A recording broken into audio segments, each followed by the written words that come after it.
காரணம் முருகன் அருளும் நம் குருஜியின் அருளுமே என்ற எண்ணமே நிறைந்திருந்தது. முருகாச்சரணம். ஒரு 2 நிமிஷம் இந்த முக்கியமாக இந்த ஃபங்க்ஷன்னு இத்தனை வருஷம் இதை தூக்கி வளர்த்தி கொண்டு வந்ததுக்கு காரணம் வித்து போட்ட நமது அமரர் வெங்கட்ராமன் அவர்கள். அவர்னால தான் நம்ம இங்கே உட்காந்துருக்கோம். அவர் இருந்தால் இன்னும் இதை 10 மடங்கு பெருசாக நடத்தியிருப்பார். அவருக்கு நம்ம என்ன கைமாறு பண்ண போகிறோம் தெரியல. குருஜிக்கு என்ன பண்ண போகிறோம் ஒன்றும் இல்லை, திருப்புகழ் பாட போகிறோம். வெங்கட்ராமன் சாருக்கு திருப்புகழ் தான் பாடணும், வேறு ஒன்றும் முடியாது. சாகிற வரைக்கும் நம்ம மனசில் திருப்புகழ் இருக்கணுங்கிற ஒரே ஒரு ப்ரேயர் இருந்தால் போகிறோம்.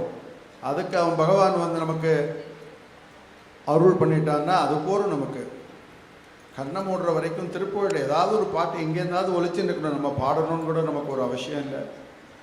இத்தனை பெரியவா முன்னாடி எனக்கு ஒரு வாய்ப்பு கொடுத்து இந்த இடத்துல உக்காண்டு இவா எல்லாரும் பாடுன்னு சொல்லி நான் உட்காந்து பாடியிருக்கேன். எத்தனையோ தப்பு இருந்திருக்கும், தயவு செய்தெல்லாம் மன்னிச்சிருங்கோ.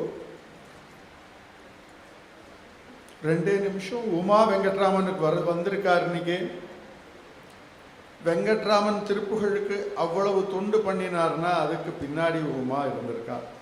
ஏன்னா அந்த சம்சாரத்தை அவர் தாங்கிட்டு இருந்தா. அவர் வந்து திருப்புகழில் ஓடி வந்துட்டு இருந்தபோது அவர்களுக்கு மரியாதை பண்ணுறதுக்கு இது ஒரு சந்தர்ப்பம். உமா வெங்கட்ராமனை முன்னாடி அழைக்கிறேன். அதுக்கப்புறம் பெரியவாளுக்கெல்லாம் நாம் மரியாதை பண்ணணும். வித்வான்களுக்கெல்லாம் பாவம் சுகன்யா ராம்கோபால், நம்ம ஸ்ரீனிவாசன், நம்ம நரசிம்மாவாலாம் இன்னைக்கு காலையே இன்னைக்கு இப்படி தான் உட்காந்துருப்பா. அத்தனை நேரம் வாசிச்சிருக்கா. அவளுக்கெல்லாம் நன்றியை தெரிவிச்சுக்கிறேன். ராமகிருஷ்ணன் ஓடி வந்தார். நான் இன்னைக்கு வரையலான்னு கேட்டேன். ஏன்னா வயலின் யாரும் இல்லை, நீங்கள் கண்டிப்பாக நான் வரேன் சார். இந்த மாதிரி அதாவது உதவுறதுக்கு இந்த டைமில் வரவாளெல்லாம் மறக்க முடியாது. அவ்வளோ அழகாக வாசித்தார். ஏதோ 50 வருஷமாக குருஜிக்கு வாசிச்சுட்டு இருக்கிற மாதிரி இருந்தால் ஒரு ஹார்மோனியம் வாசிச்சது.